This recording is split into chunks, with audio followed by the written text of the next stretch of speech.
Big win, big comeback for St. John's at the Garden, 65-60 over Seton Hall. Dexter Henry, Zachary Braziller. Called you Zachary, I always call you Zach, but I don't know why I did that, but here we go there for the first time. How's it going, man? That was this was a really good comeback win for the Johnnies because they were down 15 in the second half. They could not hit a three in this game, but I would say they came back with defense. What do you say about the comeback and how impressive was this comeback for the Johnnies? Yeah, it felt like last year, felt like last year where they would find ways to win games where they didn't play well on offense, where they wouldn't make threes, and you look up and they're down 13, 15 in the second half, and you're like, it's not their night, and they just find a way, and tonight they did that. It was 33-13 over the last 15 minutes, completely just imposed their will, in that second half, and, it's one thing to win when things are going your way, when you're making shots, right, and the offense is doing its thing.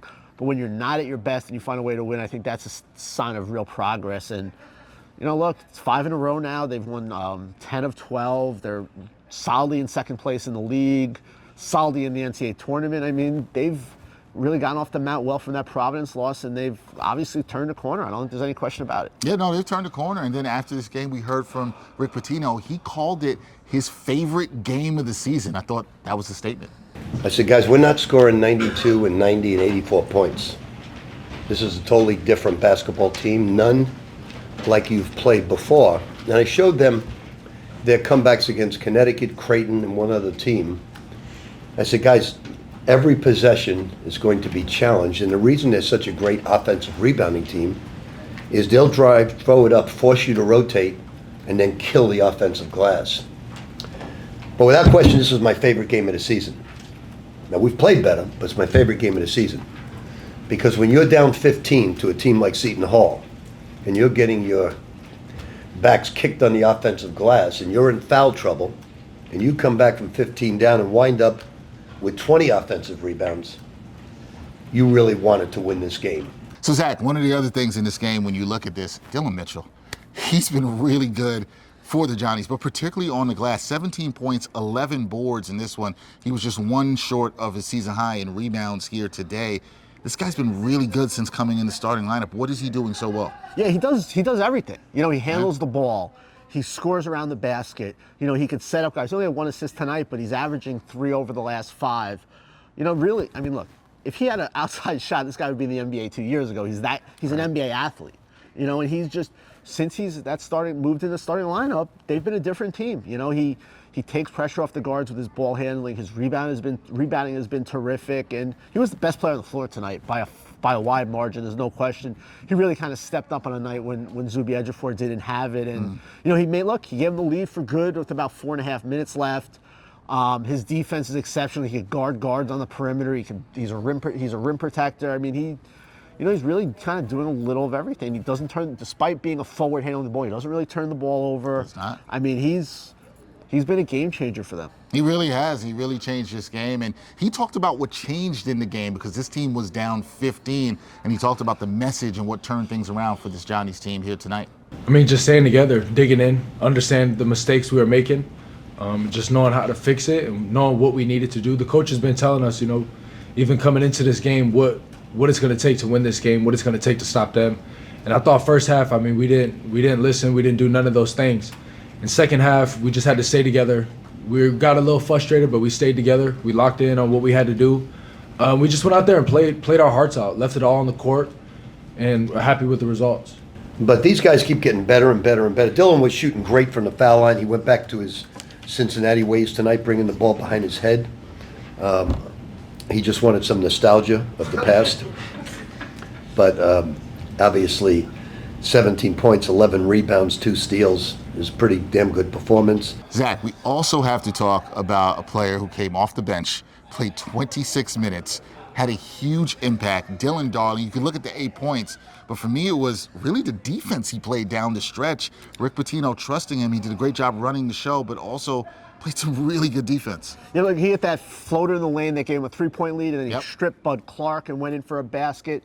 I think the thing you really like about what you saw tonight is, like Saturday, Ian Jackson probably had his best game of the year. Yep. And tonight, Ian doesn't have it, and Dylan Darling steps up for him and plays great in the second half. That's it's a team. The guys are stepping up for one another. I think that's one thing you really like. Yeah, Dylan Darling was really good tonight, creating, playing. His defense was terrific.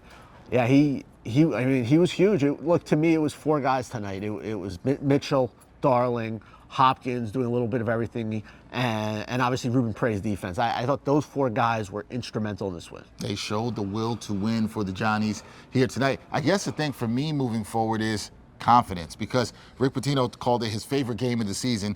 You have this, you've won 5 in a row. You got Xavier at Xavier on Saturday, then next Wednesday hosting Butler.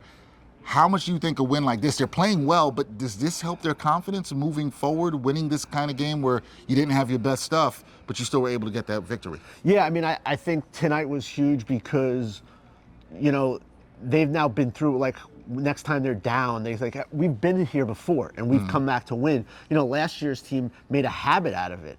And so they never kind of lost their poise or got frazzled when they were down, and now this team has been through that. And look, it always helps to win. I think but it helps even more when you win when you're down. When you win when you're not at your best. And that's something they really did well last year.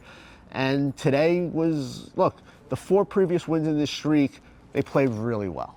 Butler, Creighton, Marquette for the most part, and then Villanova, those were really good performances. Tonight they weren't great for about 25 minutes, but they still found a way. And that, I think if you're a St. John's fan, is really encouraging. And I think you're probably happier about this one than any of the other ones. That's pretty fair. And look, you wonder how a win like this can help you when you get in tight situations, maybe in the tournament, Big East tournament, NCAA tournament down the road. It can help, and it can help build that confidence. But a big one for the Johnny side, 65-60 over Seton Hall. Great comeback, down 15, outscored them 33-13 over those final 15 minutes. Very impressive for the Johnnies. That is Zach Braziller. I'm not going to call him Zachary again. That is Zach Braziller, our great beat writer for the New York Post covering St. John's. I'm Dexter Henry. We'll catch you next time. New York City. In the Mecca of basketball, we only care about one team. And in New York Got Game, we're locked in on everything orange and blue. I'm Dexter Henry, host of New York Got Game, where we break down the biggest Knicks moments, talk to the voices that matter, from beat writers, content creators, to super fans like yourself. And of course, former and current players. We're putting a spotlight on the Knickerbockers you need to know. And we're here live to watch and react to the biggest games of the season. From the legends who built the culture to the stars chasing the next banner. This is the show for real Knicks fans. Knicks basketball is different. New York Got Game shows you why. We're coming to you twice a week, locked in on the greatest in this city. Be sure to tune in, tap in, and run with us. Subscribe and find us wherever you get your podcasts.